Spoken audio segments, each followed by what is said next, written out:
नागपुरातील खापरगडा औष्णिक विद्युत केंद्रापाशीच असलेल्या रेल्वे क्रॉसिंगमध्ये एक मोठी दुर्घटना होता टळली। 40 विद्यार्थी एका शाळकरी बसमध्ये होते आणि दोन्ही बाजूने जे आहे ते रेल्वे क्रॉसिंगचे गेट बंद झाले आणि त्यामुळे एक मोठी दुर्घटना होता वाचली। हा सगळा जो प्रसंग घडला ज्यांच्या पाल्यासोबत घडला ते पालक आपल्यासोबत आहे सचिन सर कसा पाहता तुम्ही ह्या घटनेकडे? किती गंभीर किती थरारक घटना होती, सगळा प्रसंग तुम्ही पाहिला?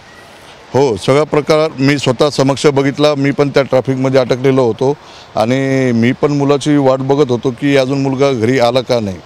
तर दोन्ही बाजूने गेट बंद होते आणि बस आतमध्ये अटकलेली होती। त्यात 35-40 विद्यार्थी होते आणि पब्लिकने वेळेस तिथे धाव घेतली आणि तिथे बॅरिगेड्स लावले ट्रॅकवर आणि लोको पायलटने सुद्धा सिग्नलकडे लक्ष देऊन रेड सिग्नल बघून गाडी थांबवली आणि पब्लिकने पण डेअरिंग करून समोर आल्यामुळे सगळा अनर्थ टळला।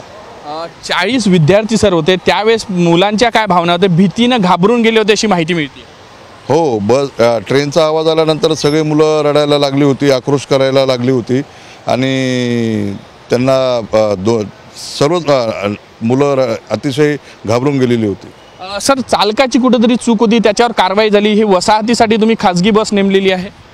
हो, त्याच्यावर कार्यवाही करण्यात आली, त्याचं निलंबन करण्यात आलं आहे आणि त्याची चूक होती की त्यांनी तसं एक बाजूला गाडी नेली होती सेफ साईडला, परंतु मुलांना बसमधून खाली उतरून घ्यायला पाहिजे होतं, एवढंच माझं असं मत आहे। सर तुमच्या वसाहतीमध्ये किती मुलं आहे? कुठल्या कुठल्या शाळेत जातात? वेगवेगळ्या शाळेचे होते, एका शाळेचे होते सगळे विद्यार्थी? ते ऑलमोस्ट बोखारा साईडच्या जेवढ्या स्कूल आहेत त्या स्कूलची मुलं त्याच्यामध्ये होते, जसे पोद्दार इंटरनॅशनल, सेंटन वगैरे।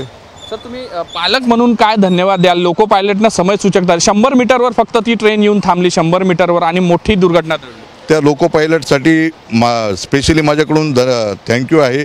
त्याच्यामुळे माझा आज मुलाचे प्राण वाचले आणि माझ्या तसेच इतर 35 ते 40 विद्यार्थ्यांचे प्राण वाचले आणि लोकांना सुद्धा धन्यवाद, फार फार धन्यवाद की त्यांनी हे वेळीच सगळं आटोक्यात आणून अनर्थ टाळला। नक्कीच मोठा अनर्थ टळला। 40 विद्यार्थी त्या शाळकरी बसमध्ये होते, ते प्रकाशनगर वसाहतीमधून जे आहे जात होते आणि शाळेतून निघालेले होते। त्यावेळेस लोको पायलटने आणि सगळ्यांनी निर्णय घेतला, समय सूचकता दाखवली, स्थानिक नागरिकांनी सगळे प्रसंग केले, मोठी दुर्घटना टळली, त्यामुळे 40 विद्यार्थ्यांचा जीव वाचला। त्या लोको पायलटला साम टीव्ही कडून सलाम। व्हिडिओ जर्नलिस्ट सौरभ बोलेसह पराग डोबळे, साम टीव्ही न्यूज, नागपूर।